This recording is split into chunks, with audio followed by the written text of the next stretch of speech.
All right, folks, welcome back. It's a little better than 6 p.m. on this August 26th, Thursday.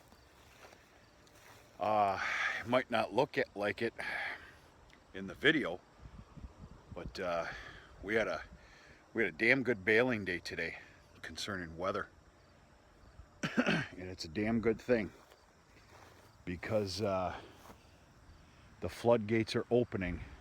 I believe tonight at about 11 p.m. and we got 3 days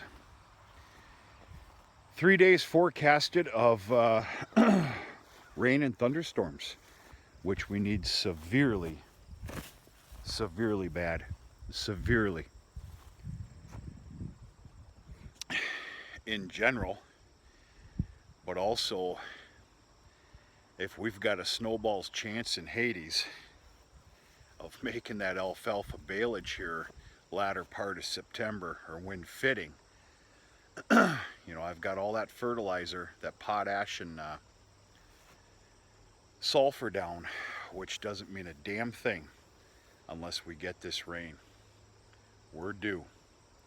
So let's see what happens. All right, enough of that.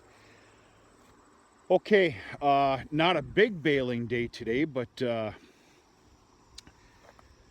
they're all important. This smaller in nature field here, and then another 4-acre field that I'm heading to right now to pick some bales up at. And that was it for today. You might see a small square bale kicker wagon rack here. That's because we had mines to small square bale this field yesterday. The humidity and some hazing, I'm going to call it, did not allow that to happen. Did not. But I discounted the small square baling because I do have some horse hay market orders still in. It's kind of late in the year for all that business here, but I'm not one that can say a whole lot on procrastination.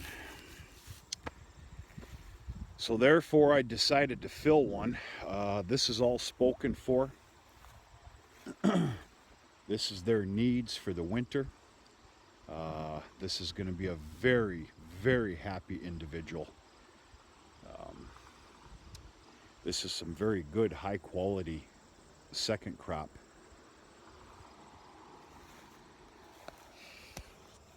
So basically what this is right here, this product, I deem this a 15% alfalfa, 85% grass, which is kind of funny. Some of you that follow the channel on a good basis will understand maybe where we're at right now. Last year I put this field into pure alfalfa seeding, nurse cropped by a peas and oats. I don't know what the dog snot happened, but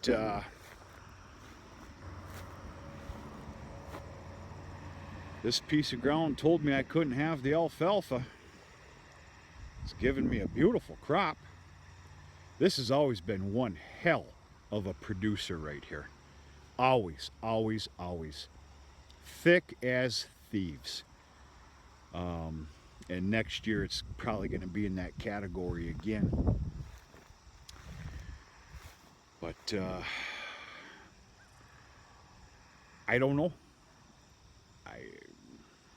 I don't have the answer. I did my job correctly. What are you going to do?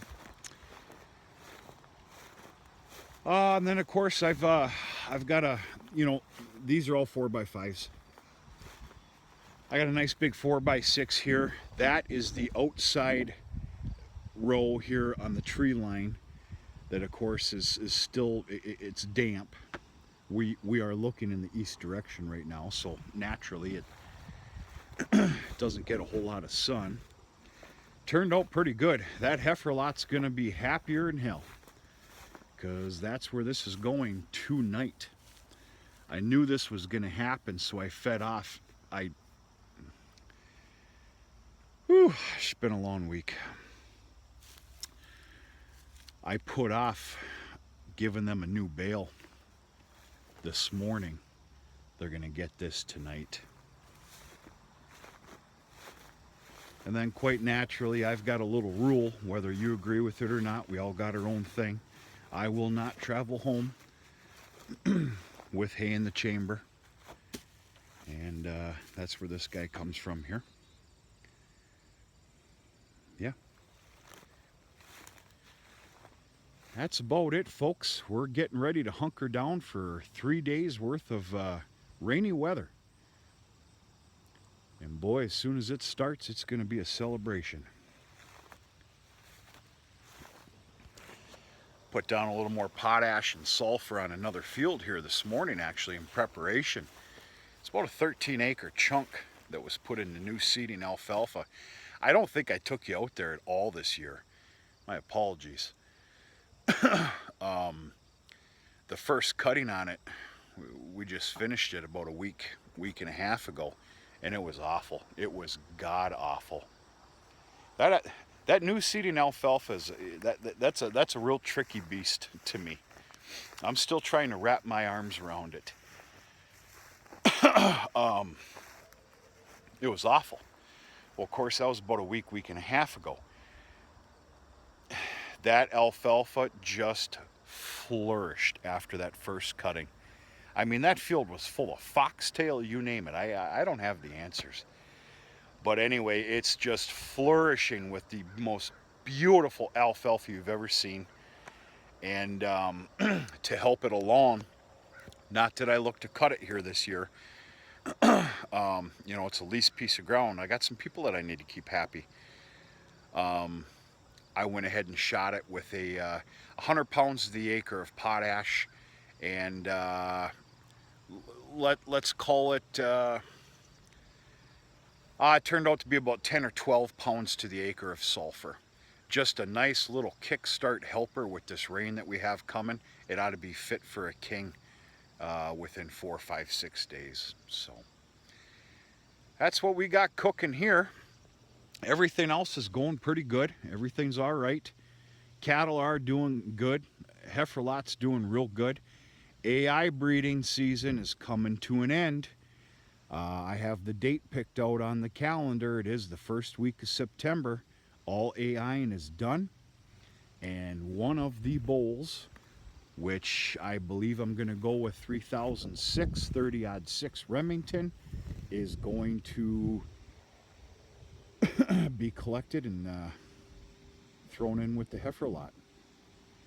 And when that time comes, I'll be sure to do a video and share with you the stats of the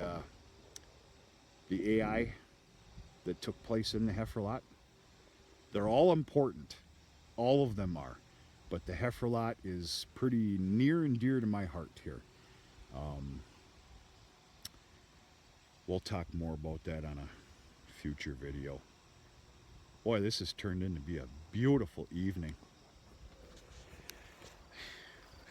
We have had some god-awful, uncomfortable weather up here.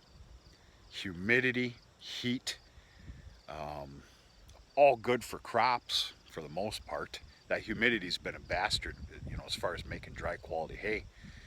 But boy, this feels good. Feels good enough to maybe go grab a couple of hay frids a little bit later. I got some responsibilities that need to be finished up first. I guess we'll call it adulting. But I hope everybody's doing okay. I know this is a cheesy, stupid video. I'm just checking in, hoping everybody's okay.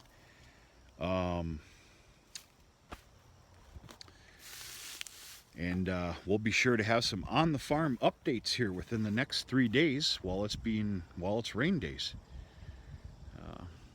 We'll take a look at one thing or another.